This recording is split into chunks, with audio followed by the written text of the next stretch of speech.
3,000 years ago, a young king was given a mission to fulfill a promise made in the desert.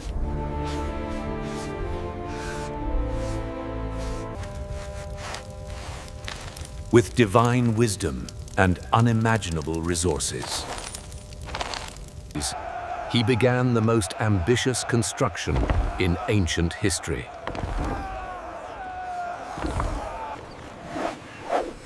For 7 years, the world watched as a silent temple rose. Built of perfect stones and tons of gold. But the most impressive part was not the gold or the glory. It was the moment God chose to dwell there.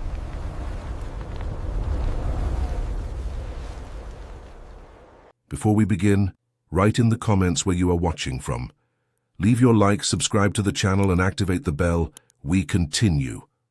1,500 years before Christ, a fugitive man made a promise in the desert.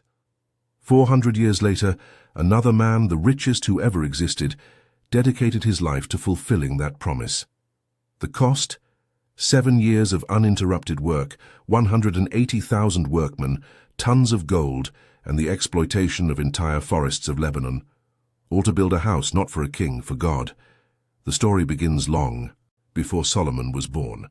It begins with his father David, the shepherd who turned king.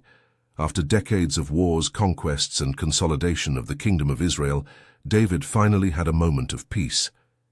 He looked around and realized something that bothered him deeply. He lived in a palace of cedar, the Ark of the Covenant, the most sacred object of Israel, the very presence of God among his people, stayed inside a tent of animal skins and fabrics, the same portable structure that accompanied the Israelites since the desert. David decided that needed to change. He would build a permanent temple, magnificent, worthy of the God who had taken him from the sheep fields and placed him on the throne. But God said no. The prophet Nathan brought the message. David had shed too much blood. His hands were stained by wars, necessary perhaps, but still bloody. The house of God would be built by a man of peace. The son of David, the one who would still be born, would complete the work. His name would be Solomon, derived from Shalom, peace. David accepted the decision but did not stay still. If he could not build, he could prepare. The last years of his reign were dedicated to accumulating resources for the project that his son would execute. The first book of Chronicles records the numbers: 100,000 talents of gold, 1,000,000 talents of silver, bronze and iron in quantity impossible to weigh. David knew he was leaving for Solomon not only a stable kingdom, but also the greatest treasure ever gathered for a single construction. Then David died, and Solomon assumed. The new king was about 20 years old when he ascended to the throne. Young, inexperienced, surrounded by political enemies that his father had accumulated over decades. The first thing God offered him was a choice. In a dream at Gibeon, the Lord appeared and said that Solomon could ask for anything. Riches, long life, the death of his enemies, anything. Solomon asked for wisdom, discernment to govern, and God, impressed with the request, gave him everything. Incomparable wisdom, riches that no king before or after would have, and peace with all the nations around. It was the perfect scenario to start the construction. In the 4th year of his reign, around 966 years before Christ, Solomon officially initiated the project. The location was already defined: Mount Moriah in Jerusalem, the same place where, almost 1,000 years before, Abraham had taken his son Isaac for the sacrifice that God interrupted at the last moment, the same place where David had bought a threshing floor from a Jebusite named Ornan to build an altar. The geography carried layers of sacred history, but the terrain presented a problem. Mount Moriah was not flat. To create a stable platform large enough for the temple and all its courtyards, it would be necessary to level the rock in some areas and build retaining walls in others. Solomon's engineers started with the foundation. Colossal stones, some measuring more than 10 meters in length, were cut and positioned to form the base. The first book of Kings mentions stones of 8 and 10 cubits, between 3 meters and 60 centimeters, and 4 meters and a half in length each. Some of these stones weighed more than 500 tons, the equivalent to stacking 80 adult African elephants in a single block. And here enters one of the most extraordinary details of the entire construction. No hammer, no chisel, no tool of iron was used at the construction site of the temple. The biblical text is explicit. The house was built with stones already prepared at the quarry, so that neither hammer nor axe nor any instrument of iron was heard during the building. Total silence. 180,000 men working, and the sound of construction simply did not exist in the sacred place. This means that each stone was cut, shaped, and adjusted in the distant quarries, then transported to Jerusalem and fitted into its definitive place without need for modification.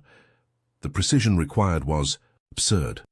We are talking about blocks the size of buses that needed to fit perfectly, without visible mortar in the joints, cut kilometers away by teams that would never see the final result of their work. Each measure, each angle, each surface had to be perfect before the stone left the quarry. To achieve this, Solomon mobilized an army of workers. The second book of Chronicles details the division. 70,000 men served as bearers, transporting materials from the quarries and the ports to Mount Moriah. 80,000 were cutters, working in the mountains to extract and shape the stones. 3,600 functioned as supervisors, coordinating teams, verifying measurements, ensuring that each block came out exactly as the project required. 153,600 men, all foreigners. The biblical text specifies that Solomon recruited this workforce among the descendants of the Canaanite peoples who still lived in Israelite territory. It was compulsory labor, heavy, brutal, but it was not only the foreigners who worked. Solomon also summoned Israelites, 30,000 men divided into shifts of 10,000. Each group spent 1 month in Lebanon and 2 months at home. The work in Lebanon was different. It was not cutting stone, but felling trees. Cedars and cypresses, the noblest woods of the ancient world. The king of Tyre, Hiram, was an ally of Solomon and controlled the forests of Lebanon. An agreement was closed. Hiram would provide all the necessary wood, cut by his own Phoenician lumberjacks, the best in the world at the time. The Israelites would help in the transport. In exchange, Solomon would pay with wheat and oil, 20,000 cors of wheat and 20,000 baths of oil per year. Food for the entire extraction operation in Lebanon. The trunks descended the mountains and were tied into rafts in the Mediterranean Sea. They floated along the coast to the port of Joppa, about 50 kilometers from Jerusalem. From there, they were dragged by land to the construction site. Each mature cedar trunk could weigh several tons. The smell of freshly cut wood must have impregnated Jerusalem for years. The cedar of Lebanon was not only beautiful, it was functional. The wood contains natural oils that repel insects and resist rotting. In a region where termites and humidity destroy constructions in decades, cedar could last centuries. Furthermore, the trunks were extraordinarily straight and long, allowing beams that covered immense spans without need for intermediate pillars. For the roof of the temple, this was essential. The dimensions of the main building were precise, 60 cubits in length, 20 in width, 30 in height. Converting to modern measures, approximately 27 meters in length, 9 in width, and 13.5 in height. It was not a huge building by today's standards. An average industrial warehouse has similar dimensions, but the temple was not designed to impress by size. It was designed to impress by the density of wealth in every centimeter. The interior was completely overlaid with wood. No stone appeared. The cedar walls were carved with figures of cherubim, palm trees, and open flowers. The floor was of cypress, and over all this, worked wood, there was a layer of gold. Not thin gold leaves like the ones we know today. Beaten gold, applied in plates over the entire internal surface. Walls, ceiling, floor, doors, everything covered. The first book of Kings mentions that Solomon overlaid the interior of the temple with pure gold. The altar that stood before the Holy of Holies was entirely of gold. The chains that separated, the environments were of gold. Even the nails that fixed the plates were of gold. The text of Chronicles mentions that the weight of the nails reached 50 shekels each, something around 570 grams per nail. Scholars tried to calculate how much gold was used in total. Estimates vary enormously, but even the most conservative speak of at least 20 tons. Some reach 45 tons or more. To visualize, 20 tons of gold, in the format of standard central bank bars, would form a pile of more than 1,600 bars. The current value would exceed $1 billion. And this was only the internal overlay. The temple was divided into 3 parts. The entrance was a porch, a sort of covered veranda with 10 cubits of depth. From there, one entered the holy place, the main hall where the priests performed daily rituals. This environment was 40 cubits long and contained 3 main elements: the altar of incense, made of cedar and covered with gold, the table of showbread, where 12 loaves representing the 12 tribes remained permanently exposed, and 10 lampstands of pure gold, 5 on each side, which kept the environment illuminated. At the back of the holy place there was a flight of steps that went up to the most sacred space of all, the Holy of Holies, the Devir in Hebrew. A perfect cube of 20 cubits in each dimension, approximately 9 meters in length, width and height. The walls narrowed here, creating a smaller and more intimate environment. Darker, too. The Holy of Holies had no windows. The only light came from the doors when they were open, which happened only once a year. Inside this cube of gold stood the Ark of the Covenant, the box, of acacia wood covered with gold, that contained the tablets of the 10 Commandments, a pot of manna and Aaron's rod that had blossomed. Over the ark, 2 cherubim formed the mercy seat, the visible throne of an invisible God. But Solomon added something: 2 giant cherubim of olive wood, each with 10 cubits of height, 4.5 meters. The outstretched wings touched the side walls and met in the center over the ark. These cherubim were also covered with gold. Monumental guardians for the most sacred object of Israel. But the temple was not just the building. It was an entire complex. Around the main sanctuary there were courtyards on different levels. The inner court, reserved for the priests, contained the great altar of sacrifices, a structure of bronze with 10 meters on each side and 5 in height. There, thousands of animals would be offered over the centuries. The blood ran down channels carved in the stone. The smell of burnt flesh was constant. Also in the inner court stood one of the most impressive works of the whole complex: the Bronze Sea, a gigantic circular basin with 5 meters in diameter and 2.5 meters in height, supported upon 12 oxen of bronze, 3 facing each cardinal direction. The capacity was approximately 40,000 liters of water. The priests used this water for ritual purification before entering the sanctuary. The logistics of keeping that reservoir full, in a city built on rocky hills with limited access to water, was a constant challenge. Besides the Bronze Sea, there were 10 movable bronze stands, each with smaller basins to wash the parts of the sacrificed animals. These stands were works of art in themselves, decorated with lions, oxen, cherubim, and wreaths. Each measured 1 meter and 80 in height, and could be moved on wheels. At the entrance of the temple, 2 bronze pillars marked the passage from the common world to the sacred space. The pillar on the right was named Jachin, which means he will establish. The one on the left, Boaz, in him is strength. Each pillar was 8 meters high, with decorated capitals of another 2.5 meters. They were hollow inside, but the bronze walls were almost 8 centimeters thick. The estimated weight of each one exceeded 20 tons. All this metallurgy in bronze was supervised by another Hiram, not the king of Tyre, but an artisan of the same name, half Israelite and half Phoenician. The biblical text dedicates entire verses describing his skill. He cast all the pieces in clay molds in the plain of the Jordan, where the soil was suitable for this type of work. Afterwards, the pieces were transported to Jerusalem and assembled. The technical knowledge necessary to cast objects of this size and complexity was extremely rare in the ancient world. The Phoenicians were masters at this, and Solomon knew how to seek expertise where it existed. 7 years. That was the total time of construction, from the laying of the foundation to the placing of the last object in place. 7 years of continuous work, season after season, without pause. The temple was begun in the month of Ziv, the 2nd month of the Hebrew calendar, in the 4th year of Solomon's reign, and it was finished in the month of Bul, the 8th month, in the 11th year. The precision of the biblical record suggests that these dates were important, celebrated, remembered. When it was finally ready, Solomon summoned all Israel for the dedication. The elders came, the leaders of the tribes came, the people came.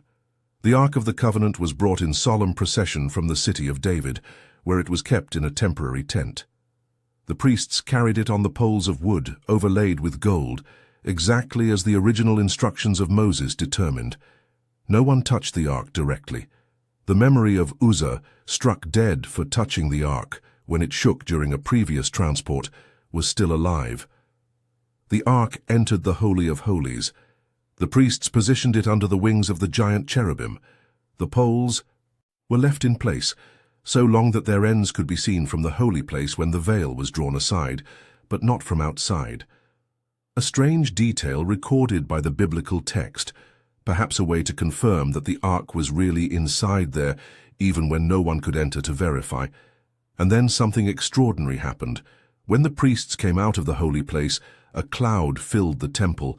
The glory of the Lord, the same presence that had guided Israel in the desert as a pillar of cloud and fire, took over the building. The priests could not continue their services.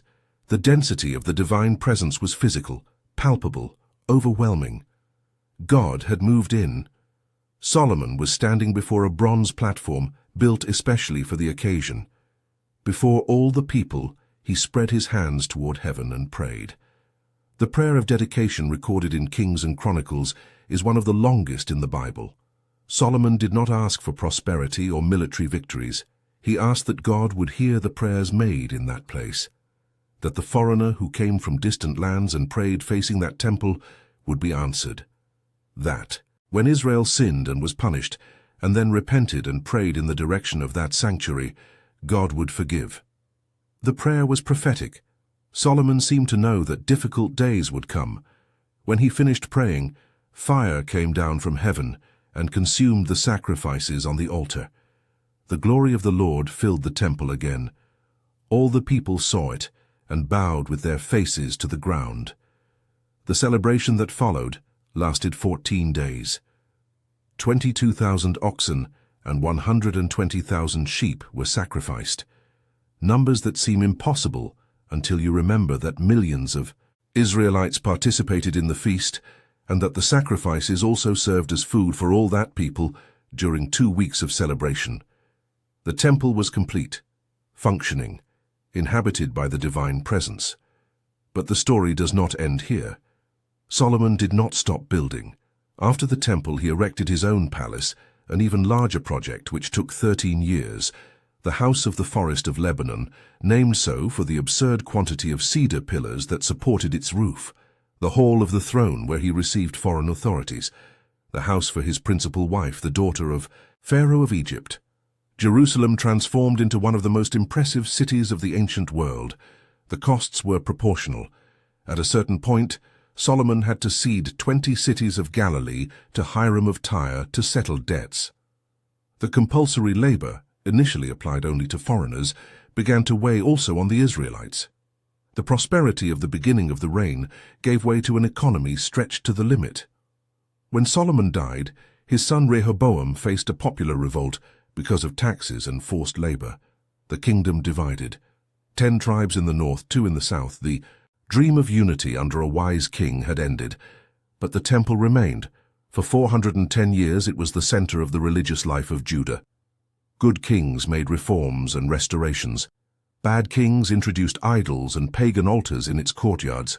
The cycle of apostasy and repentance that Solomon had predicted in his prayer repeated itself generation after generation, until Nebuchadnezzar came. In 586 before Christ, the Babylonian armies besieged Jerusalem for the last time. After a brutal siege, the city fell. The temple was systematically looted. All objects of gold and bronze were taken to Babylon. What could not be transported was destroyed on the spot. The bronze pillars, Jachin and Boaz, were broken in pieces. The bronze sea was broken, and then the building was set on fire. The cedar wood that had resisted for centuries fed a bonfire that lasted days. The stones cracked with the heat. When the flames finally died out, only charred ruins remained. 70 years later, a remnant of Jews returned from exile and rebuilt a smaller temple on the same site. 500 years later, Herod expanded and embellished this second temple until it rivaled the original in splendor. But in 70 after Christ, the Romans did what the Babylonians had done: total destruction. This time, definitive. Today, of the most expensive building ever built in antiquity, only a retaining wall remains. The Wailing Wall did not even form part of the original temple. It is only part of the platform that Herod built to enlarge the esplanade. But perhaps that had always been the plan. The author of Hebrews wrote that that sanctuary was a shadow of heavenly things. Every detail, the veil, the altar, the mercy seat, the blood of the sacrifices, pointed to something greater, or rather to someone. When Jesus died, the veil of the temple was torn from top to bottom. Access to the Holy of Holies, previously restricted to a single man once a year, was opened forever. Solomon built a house for God to dwell in, but God always wanted to dwell elsewhere. In you,